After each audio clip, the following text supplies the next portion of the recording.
ओम ज्ञानतिमिरान्धस्य ज्ञानञ्जनशलाकया चक्षुरुन्मिलितं येन तस्मै श्रीगुरुवे नमः। नमो विष्णुपादाय कृष्णपृष्ठाय भूतले श्रीमते भक्तिवेदान्त स्वामिनिति नामिने। नमस्ते सारस्वते देवे गौरवाणी प्रचारिणे निर्विशेष शून्यवादी पाश्चात्यदेशतारिणे नित्यानंद नमस्तुभ्यं प्रेमानंदप्रदायिने कलौ कल्मषनाशाय चानुवापते नमः। नमो महावदन्याय कृष्ण प्रेम प्रदायते कृष्णाय कृष्ण चैतन्य नामने गौरतुसे नमः। जय श्री कृष्ण चैतन्य प्रभु नित्यानंद श्री अद्वैत गदाधर शिवासादि गौर भक्त वृंद।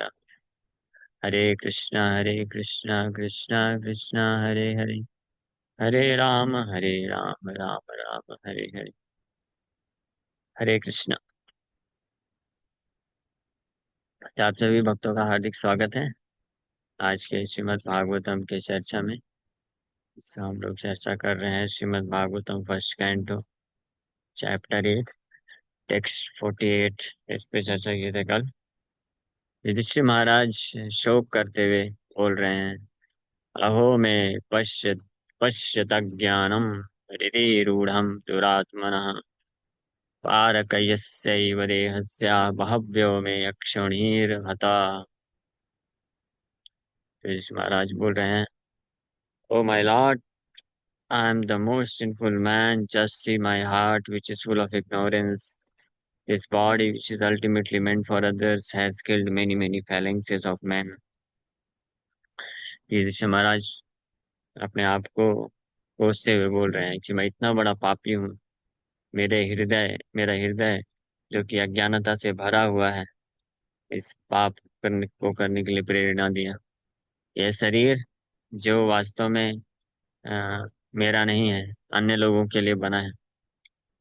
उस शरीर की संतुष्टि के लिए मैंने इतने सारे लोगों का वध करा दिया। इस प्रकार से युधिष्ठिर महाराज विचार कर रहे हैं।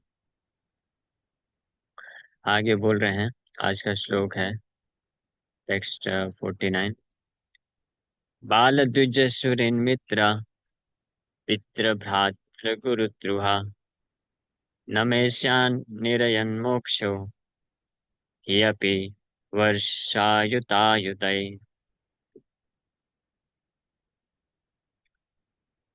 I have killed many boys, brahmanas, well-wishers, friends, parents, preceptors, and brothers. I will not be relieved from the hell that awaits me for all these sins, though I live there for millions of years.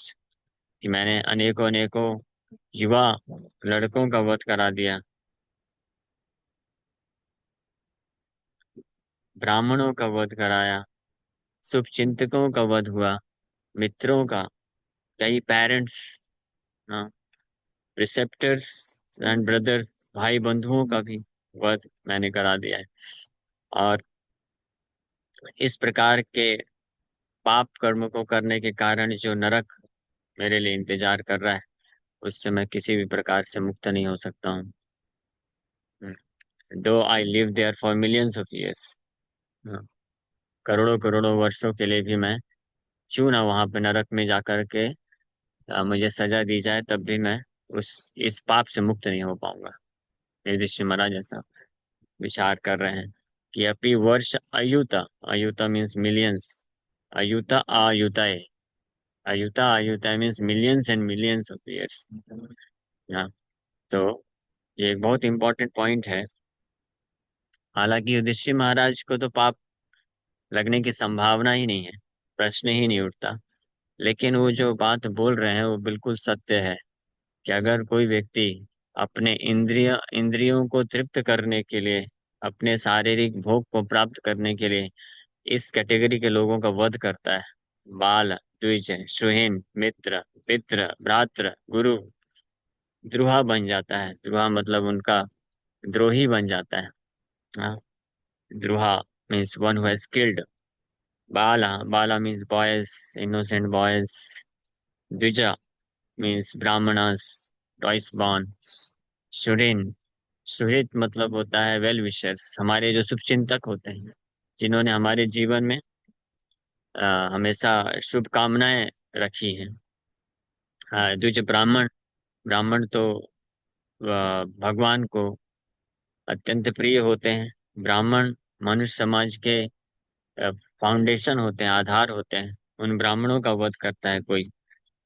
और सुहृद well wishers, मित्र, friends, पित्र, parents, भ्रात्र, brothers, गुरु, प्रिसेप्टर्स, गुरु, गुरु वर्ग, मित्र, सुहृद, तो ये सब जितने भी category के लोग हैं, ये हमारे शुभचिंतक होते हैं और हमारे किसी न किसी प्रकार से हमारे जीवन में जो है सहयोग देते हैं।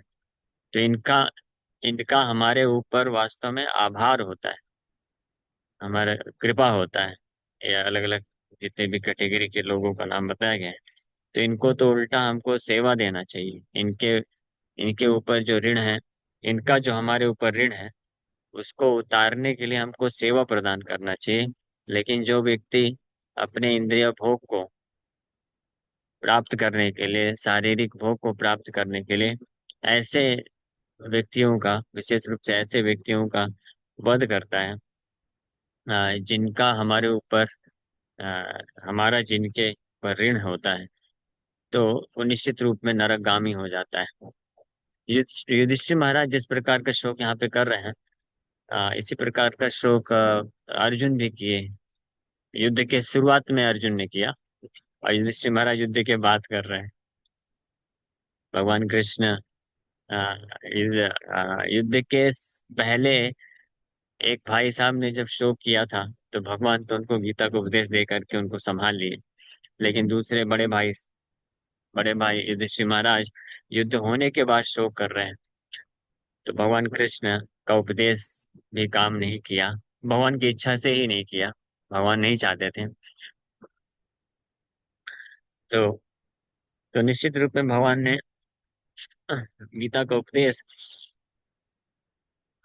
पूर्ण रूप से, पूर्ण मात्रा में या कुछ मात्रा में युधिष्ठिर महाराज को दिया होगा। हाँ, ये बताते हुए कि आपके भ्राता श्री अर्जुन भाई साहब भी युद्ध के पहले ऐसे ही शोक कर रहे थे। तो उनको जो मैंने गीता सुनाया, आपको भी सुनाता हूँ। लेकिन भगवान साथ ही साथ में नहीं चाहते थे कि युधिष्ठिर महाराज कन्विंस हो, ये हमने पिछले श्लोकों में देखा। लेकिन शोक उसी प्रकार का है जिस प्रकार से अर्जुन भी शोक करने में लगे थे कि स्वजनम ही हत्वा कथम सुखिना माधवा, कि अपने स्वजन की हत्या करके मैं कैसे सुखी रह सकता हूँ। और फिर अर्जुन बताते हैं कि इतने सारे मेरे स्वजन हैं यहाँ पे, जिन्होंने मेरे ऊपर इतना कृपा किया है। हाँ, एताम हन्तुम न इच्छामि घनतो अपि मधुसूदन, इसलिए मैं हे मधुसूदन, अपने इन स्वजनों का मैं हत्या नहीं करना चाहता हूँ, भले ही वो मेरे को आकर के मार डाले। ऐसा अर्जुन भाव प्रकट कर रहा था।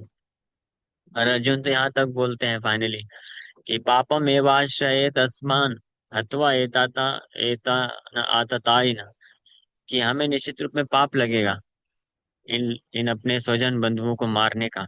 तो मानो भगवान बोले कि अर्जुन, तुम केवल उनके स्वजन और बंधुओं बांधुओं के रूप में क्यों देख रहे हो? वो तो आताताई हो गए हैं ना। आताताई मतलब कि एग्रेसर हो गए हैं। तो ऐसे आताताइयों को मार देना में कोई पाप नहीं लगेगा। तो अर्जुन इसको काउंटरेक्ट करते हैं कि भले ही वो आताताई क्यों ना हो, लेकिन है तो मेरे सगे संबंधी, बंधु हैं, भाई बंधु हैं। इसमें से कई लोग मेरे गुरु वर्ग के हैं, जिन्होंने मेरे को पालन पोषण किया है, शिक्षा दिया है, सिखाया है, सब कुछ किया है। तो उनका तो मेरे ऊपर ऋण है पूरी तरीके से। और कुछ लोग मेरे भाई हैं, बंधु हैं, मित्र हैं, जिन्होंने मेरे मुझे हर विपरीत परिस्थिति में संभाला है, मेंटल सपोर्ट दिया है, हेल्प किया है। और पितृगण है, कई लोग पितृगण के हैं।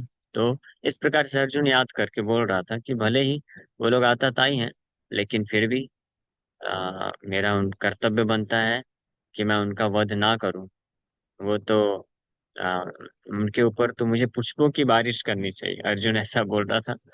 स्पेशली भीष्म पितामह, द्रोणाचार्य इत्यादि जो गुरु वर्ग हुए, सीनियर वरिष्ठ हुए, गुरु वर्ग हुए, तो अर्जुन का ये भाव था कि उनके ऊपर तो मुझे पुष्प वृष्टि करनी चाहिए, पूजा रहा वरिसूदना, वो पूजा के योग्य है मेरे द्वारा। कैसे मैं उनके ऊपर बाण, इषु भी प्रतियोत्स्यामि, कथम इत्सु भी प्रतियोत्स्यामि, कि मैं तीर धनुष से कैसे उनके ऊपर बाण कैसे चलाऊंगा, ये तो पूजा के योग्य है। इस प्रकार से अर्जुन भी बोल रहा था, तो युधिष्ठिर महाराज भी उसी भाव को प्रकट कर रहे हैं। तो ये एक शिक्षा यहाँ पे हमको विशेष रूप से मिलती है कि अगर कोई व्यक्ति अपने शारीरिक भोग के लिए अपने ऐसे सगे संबंधियों, भाई बंधुओं, और स्पेशली गुरु वर्ग होते हैं, जैसे कि पिता हो गए, पेरेंट्स हो गए, पितृ हो गए, गुरु वर्ग हो गए और वरिष्ठ हो गए, जिनकी कृपा से वो उसका पालन पोषण हुआ है, तो अपने शारीरिक भोग के लिए अगर उनका वध कर देता है या उनको उनका तिरस्कार कर देता है, अपमान कर देता है, या उनसे संपत्ति हड़प लेता है, तो वो निश्चित रूप में नरकगामी होता है, उसको नरक जाना पड़ता है। और युधिष्ठिर महाराज तो यहाँ तक बोल रहे हैं, बाल द्विजा द्विजा सुहृत मित्र पितृ भ्रातृ गुरु द्रोहा नमे स्यात् निर्यात मोक्ष। निर्यात मतलब नरक, कि मैं नरक से मुक्त नहीं हो पाऊंगा।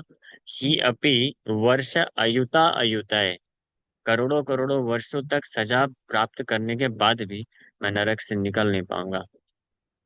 हाँ, तो ये ऐसे इस प्रकार के पाप का वर्णन कर रहे हैं। तो हालांकि युधिष्ठिर महाराज का तो इसमें कोई दोष नहीं है। युधिष्ठिर महाराज, ये तो भगवान कृष्ण की इच्छा से हो रहा था, भगवान कृष्ण चाहते थे इस प्रकार के युद्ध को होना।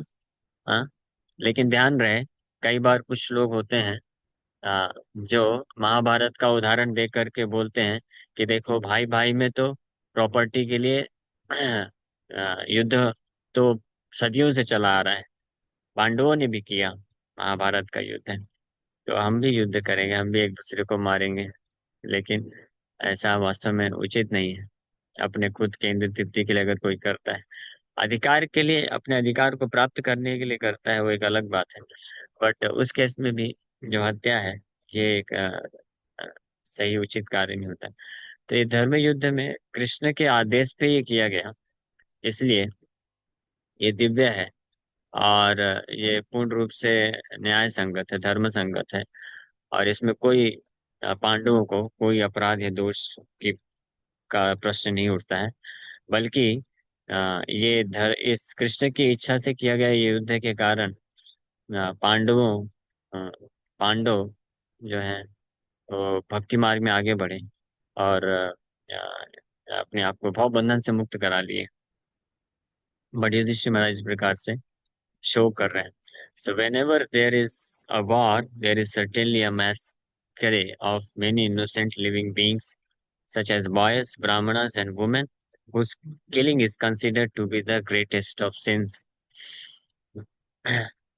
तो स्पेशली जब बहुत बड़े बड़े युद्ध होते हैं, मैस करे उसको बोला जाता है। हाँ, हाँ, जो मास लेवल पे, हाँ, जब युद्ध होते हैं तो उसमें कत्ल होते हैं, जिसमें कई कई ऐसे हजारों लाखों की संख्या में जो निर्दोष होते हैं वो भी मारे जाते हैं। यहाँ पे उदाहरण इसलिए बोल रहे हैं ऋषि महाराज की, कई कई बॉयज, बॉयज मतलब जो मे बी रेफर टू नाबालिग जो बॉयज होते हैं, जिनको वास्तव में युद्ध में नहीं ले जाना चाहिए। इन कभी कभी ऐसी आपत्ति की अवस्था में जब ऐसे बहुत बड़े बड़े युद्ध होते हैं, तो ऐसे लोगों को भी जबरदस्ती युद्ध में डाल दिया जाता है, जो वास्तव में योग्य नहीं है युद्ध के लिए। हाँ, तो युधिष्ठिर महाराज इसलिए लैमेंट कर रहे हैं, शो कर रहे हैं कि मेरे कारण ऐसे इनोसेंट बॉयज, ब्राह्मणास भी इन्वॉल्व थे, द्रोणाचार्य इत्यादि, द्रोणाचार्य, कृपाचार्य, और ऐसे कई ब्राह्मण भी लग रहे होंगे जिनको युद्ध में लगना लड़ना पड़ा होगा उनके कारण, और स्त्रियां विधवा हो गई, या so they are all innocent creatures and in all circumstances killing of them is forbidden in the scriptures. तो मासूम जो लोग हैं, निर्दोष लोग हैं, युद्ध में भी ये कैटेगरी के लोगों को मारना उचित नहीं है। चार कैटेगरी स्पेशली, बालक, ब्राह्मण, स्त्रियां और वृद्ध, ये चार कैटेगरी के लोगों को कभी भी मारा नहीं जा सकता है, मृत्यु दंड नहीं दिया जा सकता है। अगर इनसे अपराध भी होता है तो भी उनका जो सजा है वो अलग प्रकार का होता है। क्योंकि चारों में से ये जो है निर्भर होते हैं, ये ब्राह्मण होते हैं। ब्राह्मण शारीरिक रूप से सक्षम नहीं होते हैं, समर्थ नहीं होते हैं युद्ध करने के लिए, तो इसलिए उनको मारना उचित नहीं है। और वो ब्राह्मण जो होते हैं ज्ञान देते हैं, वो हेड का काम करते हैं पूरे समाज के लिए, गाइडेंस मार्गदर्शन का काम करते हैं, तो उनको मारना बिल्कुल उचित नहीं है। बॉयज जो बच्चे होते हैं इनोसेंट, तो वो भी असमर्थ होते हैं। स्त्रियां भी अबला नारी बोला जाता है, बलहीन होते हैं, कमजोर होते हैं शारीरिक रूप से, और इसलिए उनको भी मारना उचित है। वृद्ध भी कमजोर होते हैं, तो इसलिए उनको भी मारना उचित नहीं है। तो ये जो कार्य करता है तो निश्चित रूप में उसको महान पाप लगता है। It's considered to be the greatest of sins. जो महान पाप में से ये कुछ पाप है। यानी ये चार कैटेगरी के लोगों ने अगर कुछ गड़बड़ कर भी दिया, कुछ उनसे पाप हुआ या अपराध हुआ, तो उनको मृत मार देना, हाँ, वो उचित नहीं है। उसको महान पाप की कैटेगरी में डाला गया है। क्योंकि ये बताया गया, they are all innocent creatures and in all circumstances killing of them is forbidden in the scriptures. So Maharaj Yudhishthir was aware of these mass killings. Similarly, there were friends, parents, and preceptors also on both sides, and all of them were killed. It was simply horrible for him to think of such killing, and therefore he was thinking of residing in hell for millions and billions of years. तो एक तो ये चार category के लोग थे। यहाँ पे तीन वर्णन किया गया है, बॉयज, ब्राह्मणज एंड वुमेन। स्त्री, बाल, द्विज, स्त्री। और इसके अलावा भाई बंधु, फ्रेंड्स, पेरेंट्स, पितृगण और प्रिसेप्टर्स, गुरु वर्ग भी थे। दोनों तरफ, दोनों तरफ थे। कुछ लोग युधिष्ठिर महाराज के तरफ से युद्ध कर रहे थे, तो वो भी मारे गए। और कुछ लोग कौरवों की तरफ से युद्ध कर रहे थे, तो वो भी मारे गए। सब लोग मारे गए। तो दोनों के लिए ही वो शोक कर रहे हैं युधिष्ठिर महाराज। हाँ, और इसलिए जब इस बात पे वो विचार कर रहे थे कि करोड़ों की संख्या में, ऐसे एक आध दो तीन चार नहीं, अगर एक दो तीन चार लोगों को भी कोई मार देता है तो नरकगामी होता है, नरक जाता है, और इसको बहुत पाप लगता है। तो यहाँ पे तो मैसकर ही हुआ था, करोड़ों की संख्या में इस कैटेगरी के लोग मारे गए थे। तो युधिष्ठिर महाराज इसके ऊपर सोच करके बड़े भयभीत हो रहे थे, डर रहे थे कि मैंने इतना भयानक पाप कर दिया है, और इसके लिए मैं करोड़ों अरबों वर्षों तक भी नरक में रहने पर भी मैं मुक्त नहीं हो पाऊंगा। तो उनका इस प्रकार से शोक करना, ये था। आगे बोल रहे हैं, नयनो राज्ञ प्रजा भर्तुर धर्म युद्धे वधो दुषाम इति मे न तु बोधाय कल्पते शासनम वचः। There is no sin for a king who kills for the right cause, who is engaged in maintaining his citizens. But this injunction is not applicable to me. तो युधिष्ठिर महाराज बोल रहे हैं कि अगर कोई राजा है जो कि धर्म की रक्षा के लिए, समाज में शांति व्याप्त करने, शांति लाने के लिए अगर इस प्रकार के हत्या को करता है, युद्ध करता है, कई लोगों को मार देता है, तो उसमें उसको कोई पाप नहीं लगता है। अपने सिटीजन्स, नागरिकों को मेंटेन करने के लिए, शांति लान रखने के लिए। लेकिन युधिष्ठिर महाराज बोल रहे हैं, इस प्रकार के शास्त्रों के जो इंजंक्शन है वो मेरे लिए एप्लीकेबल नहीं है। हाँ, युधिष्ठिर महाराज, क्योंकि आ, भगवान कृष्ण, व्यासदेव, अन्य ऋषि मुनिगण भी युधिष्ठिर महाराज को समझाने का प्रयास किए थे। तो निश्चित रूप में अनेकों ऋषि मुनिगण और व्यासदेव शास्त्र के प्रमाण देते हुए युधिष्ठिर महाराज को बताए होंगे कि देखो, ये जो है इसमें कोई पाप नहीं है आपका, क्योंकि ये राजा का कर्तव्य है। धर्म की स्थापना के लिए कई बार युद्ध करना पड़ता है, और ये धर्म युद्ध था, और साक्षात धर्म के पिता भगवान कृष्ण की सहमति से ये हुआ है। तो भी युधिष्ठिर महाराज इस बात को तो स्वीकार कर रहे हैं, वो ये नहीं बोल रहे हैं। ये शास्त्र की वाणी को कभी गलत नहीं ठुकरा नहीं किया जा सकता है।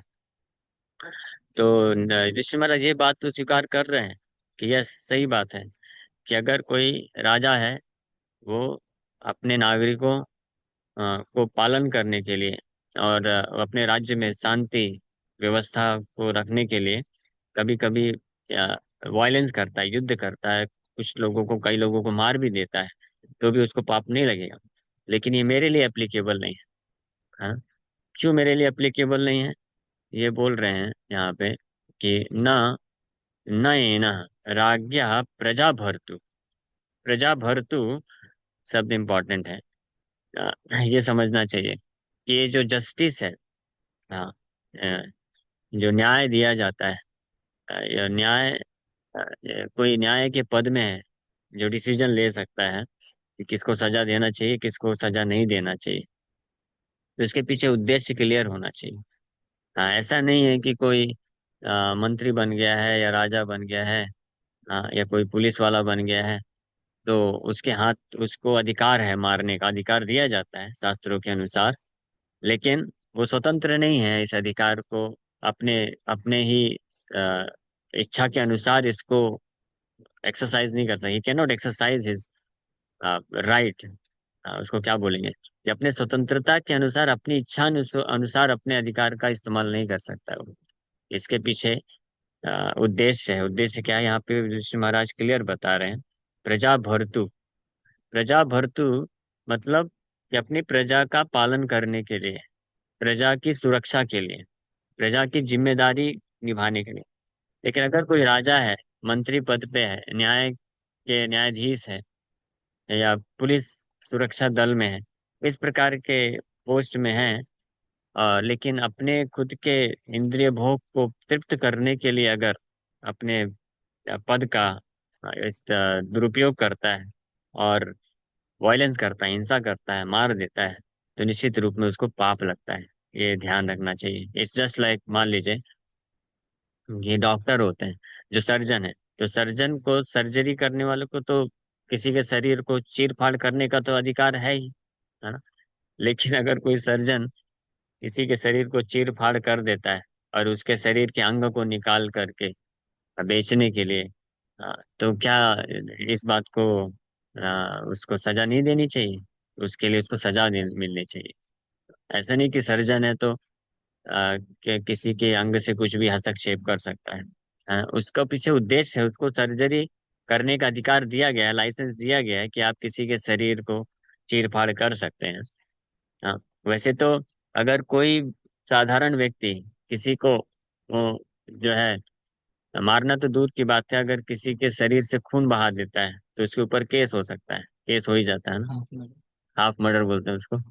लेकिन सर्जन अगर ये कार्य करता है तो उसके ऊपर केस नहीं करते हैं। लेकिन इसमें भी कंडीशन है ना, कि सर्जन उस व्यक्ति के लाभ के लिए करना चाहिए। अपने लाभ के लिए करेगा तो भी उसको फिर दंड दिया जाएगा, वो दंडनीय हो जाता है।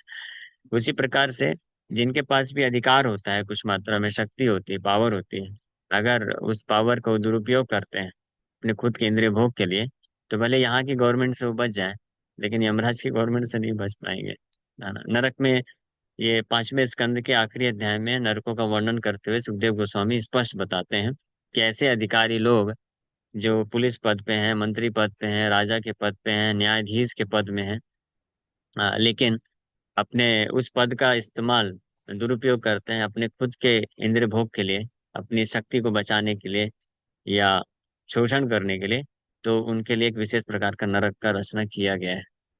हाँ? अब ऐसा नहीं बोल सकते मेरे पास तो बंदूक का लाइसेंस था, मैंने मार दिया तो मार दिया, इसमें क्या गड़बड़ हुआ? हमारी गवर्नमेंट ने हमको नहीं पकड़ा, तुम कौन होते हो पकड़ने वाले? तो यमराज बोलेंगे इधर आओ बेटा, तुम असली गवर्नमेंट के सामने अभी आओ, यहाँ के नियम कानून तुमको पालन करना पड़ेगा, है ना? तो इस प्रकार से, तो इसलिए युधिष्ठिर महाराज इस बात से भली भांति अवगत थे।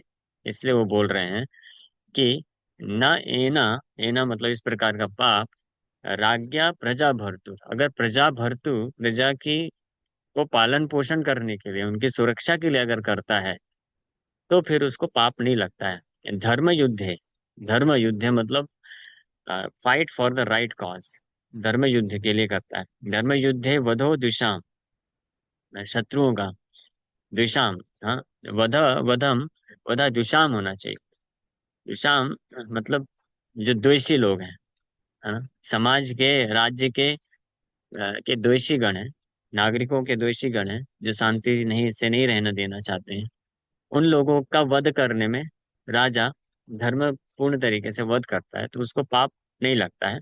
लेकिन आगे बोल रहे हैं, इति में न तो बोधाया, लेकिन ये सब जो इंस्ट्रक्शन है मेरे लिए नहीं लागू होगा। हाँ, कल्पते शासनम वचा, they are meant for administration. क्यों? क्योंकि युधिष्ठिर महाराज ये महसूस कर रहे हैं कि उन्होंने, ये जो युद्ध हुआ है वास्तव में, ये उनके, उनको राज्य पद पे स्थित करने के लिए हुआ है। हाँ, उनको राजा के पद पे स्थित करने के लिए हुआ है, जो कि जरूरत नहीं था। यानी मेरे इंद्रिय भोग के लिए हुआ है। तो अगर ये मैं नहीं लेता, राज्य पद मुझे नहीं चाहिए था, अगर मैं नहीं लेता तो इतना बड़ा युद्ध नहीं होता। और रही बात नागरिकों का पालन पोषण करने की, समाज में शांति रखने की, दुर्योधन वो अच्छे से कर रहा था। मालूम है? दुर्योधन एक अच्छा राजनीतिक नेता था, राजा था। अच्छा मतलब वो ऐसे ऐसे जिस प्रकार का शोषण नहीं करता था। दुर्योधन का प्रॉब्लम बस ये था कि, वो सबसे बड़ा प्रॉब्लम है ऑफ कोर्स कि वो कृष्णा और कृष्ण पांडवों फिर वैष्णवों का वो था, ईर्ष्या था। ये था प्रॉब्लम, इसलिए भगवान नहीं चाहते थे। अदरवाइज दुर्योधन एक अच्छा राजा था। वो मतलब नागरिकों का देखभाल करने के पॉइंट ऑफ व्यू से, युधिष्ठिर महाराज खुद बोलते भी हैं, पिछले श्लोक में आया था। तो इसलिए युधिष्ठिर महाराज अपने आप को दोषी ठहरा रहे हैं कि इस युद्ध का जरूरत नहीं था वास्तव में। तो Maharaj Yudhishthir thought that although he had not actually been involved in the administration of the kingdom, which was being carried on well by Duryodhana without harm to the citizens, he had caused the killing of so many living beings only for his personal gain of the kingdom from the hands of Duryodhana। यहाँ पे प्रभुपाद जी भी वही चीज लिख रहे हैं कि युधिष्ठिर महाराज विचार कर रहे हैं कि हालांकि युधिष्ठिर महाराज राज्य पद में नहीं थे, तो उनको एडमिनिस्ट्रेशन से कोई लेना देना नहीं था, जो कि दुर्योधन बहुत अच्छे तरीके से कर रहा था। नागरिकों को कोई हार्म नहीं पहुंचा रहा था। लेकिन इतना बड़ा मैस्करे, इतना बड़ा युद्ध हुआ, इतने सारे लोगों को मरना पड़ा, केवल एक ही कारण से कि युधिष्ठिर महाराज, दुर्योधन के हाथ से राज्य युधिष्ठिर महाराज के हाथ में आ जाए। ऐसा युधिष्ठिर महाराज विचार कर रहे हैं। तब इस प्रकार से भावना उत्पन्न होना, ये सूचित करता है कि युधिष्ठिर महाराज का हृदय बहुत ही साधु हृदय है। साधु, अच्छा हृदय, सज्जन, सज्जन व्यक्ति के लक्षण होते हैं। हाँ, तो हालांकि ये भौतिक चेतना से युक्त है, मोह ग्रस्त होने के कारण, भगवान की इच्छा से ही है, बट उनका हृदय जो है ये अच्छा है। The killing was committed not in the course of administration but for the sake of self aggrandizement। हाँ, and as such he thought himself responsible for all the sins। इस प्रकार से अपने आप को ही वो रिस्पॉन्सिबल समझ रहे थे ऋषि महाराज। तो ये कुछ लोगों, ठीक है, हम लोग यहीं पे विराम करेंगे। किसी भक्त का कोई प्रश्न है तो पूछ सकते हैं। Hare Krishna. Thank you very much. Hare Krishna.